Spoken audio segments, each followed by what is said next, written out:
I've always said it was a bad idea na yung abogado ng Pangulo ang i-appoint bilang chairman ng COMELEC. Bakit? Because we lawyers, alam ni Attorney Harold yan, we are bound by a certain set of principles, one of which is conflict of interest. You cannot go against a client even after the lawyer-client relationship has ended. That's the bedrock principle. Sagrado po sa mga abogado yan. E paano si George Garcia? He was very active as an election lawyer.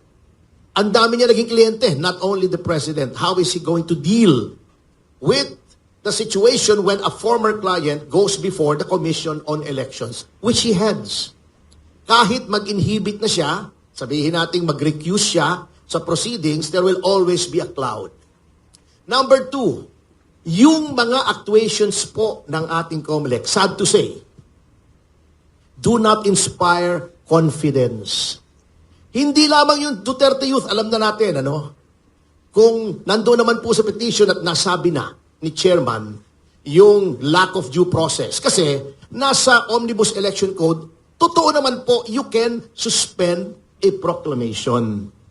But only when evidence is strong. Pag sinabi mong suspended ang proclamation, when evidence of guilt is strong, you have to state the law violated and the facts that led you to conclude that evidence of guilt is strong. That is an integral part of the due process clause of the Constitution. You have to be informed. The law must inform you, it must hear you before it condemns you. Dito walang hearing. And the suspension is not even based on strong evidence as provided for in the law. It is based on serious allegations. Allegations. Sinabi na ng ating Korte Suprema, accusation is not synonymous with guilt. Serious allegations. Are you effing kidding me?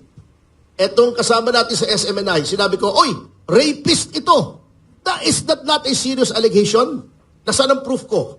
O ito, mamamatay tao ito, murderer. That is a serious allegation. Where is my proof? Ibig mo sabihin, he will have to face the consequences of the allegation just because it is serious? Plus, yung equal protection clause, persons similarly situated must be similarly treated. Diba yung sa Akbayan, Gabriela? Serious allegations, recruitment para sa insurgency movement, armed insurgency against the government, pinapatay na pulis sa sundalo, nagre-recruit ka, pati yung recruit na papatay. Hindi mo maseryoso yun? O bakit hindi suspend? The allegations are serious and the allegations were made by agencies of the government such as the NTF, LCAC, and the Office of the Solicitor General. Di ba maseryoso yun? Suspend mo rin. Di ba? O. Yan ang nangyayari. Aside from Duterte Youth, ang daming kapwitan na ginagawa ng ating COMELEC. Ito na lang. Ito, prime example. This good-looking guy beside me. He was ranting and raving about a defect in the process. Yung pagkonekta ng counting machine. Anong ginawa? Instead of addressing the concern, pinagdidimanda. Yung ba attitude ng COMELEC? Kinasuhan, pinadidisbar, pinatatanggal as a certified public accountant, o pinapadisqualify pa. Pero, yung sinasabi niyang problema na dapat huwag i-connecta, sinunod ng COMELEC, di ba? Sinunod. O anong problema mo, Mr. Garcia? Susundin mo, ba't dinimanda mo? Tama naman pala.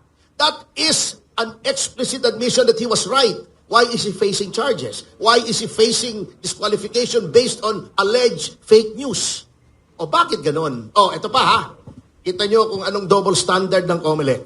Sa Negros Oriental, si Janice Degamo, sapagkat kaalyado ng gobyerno, di ba? Saan ka nakakita? Iniimbestigahan ng Department of Justice yung murder ng asawa. Dapat quasi-judicial yung stand ng DOJ pag preliminary investigation. Iimbitahin mo sa party sa Malacanang yung widow, kasama yung presidente. Ang presidente, alter ego niya yung DOJ. O, paano mong papafine si Tebes na walang probable cause, nakikihalubilo ka doon sa complainant. Etong, Negros Oriental, baka hindi nyo alam, pero hindi ina-adoption na ng COMELEC. Si Janice Digamo, mayor ng Pamplona, nasa 1st District. Tumakbo siyang congressman ng 2nd District. We all know that before you can run for Congress in a district, you have to be a resident there for at least 1 year.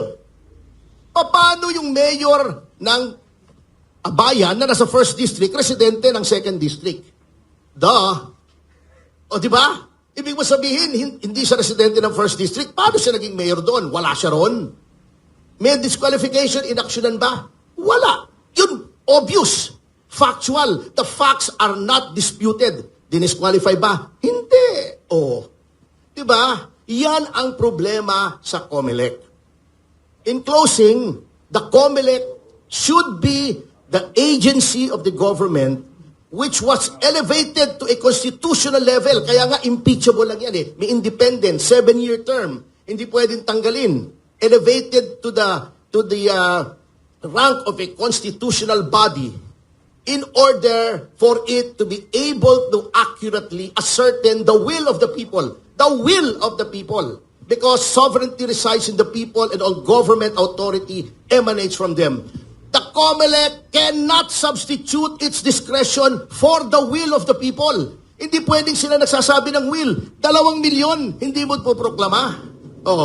Nanalo, Vice Mayor, will of the people, di mo po proklama. Hindi pwede yun. The spring cannot rise higher than the source. Ang source ng power ng COMELEC is the sovereign will. When you become the obstacle to implementing the sovereign will, ikaw na ang may problema. Hindi na yung taong bayan. So this should serve as a wake-up call to the COMELEC, including the call of the President para mag-resign yung gabinete. I am still skeptical about that move actually, kung talagang sincere. Actually, there is such a credibility gap between the President now and the people na kapag sinabi ni Pangulong Marcos, ngayon ay Biyernes, baka i-fact check mo pa sa Google. Ganon katindi ang credibility gap ng Pangulo. Tignan natin kung sinong ire-retain niya. Tignan natin kung yung mga weaponized na agencies like the Department of Justice, blatant. Yan Department of Justice, na-normalize na niya ng warrantless arrest. Hindi lang kay Pangulong Duterte. Abuse of the implementation of a search warrant sa Kingdom of Jesus Christ. Doon sa Teves, Cassandra Leong, inamin in a case that we have. Kino-cross-examine ko yung NBI agent, inamin niya. Walang warrant, walang kopyang warrant, walang pinakitang warrant. Nag-obey sila sa order ng direktor na arestuhin si Cassandra Leong at i-detain ng 5 araw sa NBI without a warrant issued by a court. Ang hawak nila yung detention order ng House of Representatives, in which case it should have been turned over immediately to the House. Anong dahilan nila? Wala doon mapag-turn over. 5 araw, walang tao sa House of Representatives, hindi mo ma-turn over yung tao. That's arbitrary detention. That's a criminal offense. Pero normal na. Tignan natin kung i-retain nila si Boying Remulla na ginawang blunt weapon ng administrasyon for the persecution of its political enemies. Tignan natin.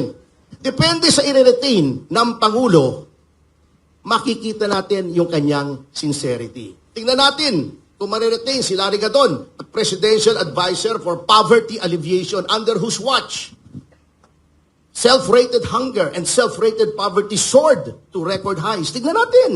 Tignan natin kung mariretain nyo sa agriculture. Na nagkakandaloko-loko yung supply ng basic commodity, which is rice. Tignan natin kung sinong mariretain, kung sinong hindi. Then, we will pass judgment. At pag hindi pa naayos ng Pangulo ito na naman, baka last opportunity na niya to regain whatever shred of credibility he has left. Whatever prestige the Marcos name has left. Tignan natin kung kakayanin niya.